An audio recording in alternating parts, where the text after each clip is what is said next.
بسم اللہ الرحمن الرحیم، الصلاۃ والسلام علیک یا رسول اللہ صلی اللہ تعالی علیہ وسلم۔ ارکان اسلام کا اہم رکن، تیسرا رکن روزہ ہے۔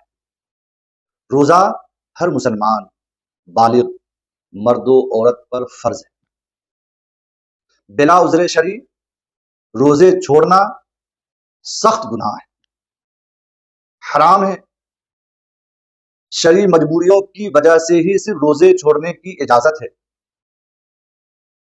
اور وہ یہ ہے حالت سفر میں روزے نہ رکھنے کی اجازت، بیماری ایسی ہو کہ روزے رکھنے سے بیماری بڑھنے کا اندیشہ قوی ہو، روزے رکھنے سے جان جانے کا خطرہ ہو، حاملہ عورت، دودھ پلانے والی عورت کو روزے رکھنے سے خود کو ضرر پہنچے گا یا بچے کو، جہاد کی وجہ سے روزے نہ رکھنے کی اجازت ہے، نقصان ہو، عقل کا ہلاکت میں پڑ جائے، یا کسی نے مجبور کیا کھانے پینے پہ، ان صورتوں کی وجہ سے شرعاً روزے نہ رکھنے کی اجازت ہے۔ دھوپ میں کام کرنے والے، مزدوری کرنے والے حضرات، وہ اس لیے روزے نہیں رکھتے کہ دھوپ میں کام کرنا پڑتا ہے، مزدوری کرنی پڑتی ہے، کئی کوس کئی میل جانا پڑتا ہے۔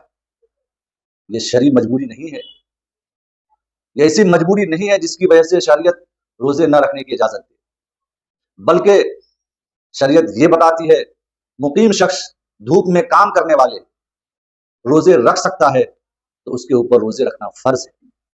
بلکہ شریعت یہ بھی بتاتی ہے اگر روزے رکھنے کی وجہ سے، اور اگر ایسا کام کرے جس کی وجہ سے روزے میں خلل واقع ہو، روزے کے ٹوٹ جانے کا اندیشہ ہو، تو ایسا کام کرنا ہی حرام ہے۔ اس لیے یہ ہیلے بہانے شریعت کے نزدیک قابل قبول نہیں ہے۔ روزے میں بھوک لگے گی، پیاس لگے گی، روزہ نام ہی ہے خواہشات نفس کو توڑنے کا، نفسانی خواہشات کو مٹانے کا، اور بھوک و پیاس کی شدت کو برداشت کرنے کا،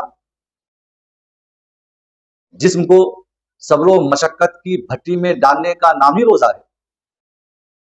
اس لیے مسلمان بھائیوں، رمضان المبارک کے مقدس مہینے میں روزے کا احترام کریں، شرعی مجبوری نہ ہو تو ضرور روزے رکھیں۔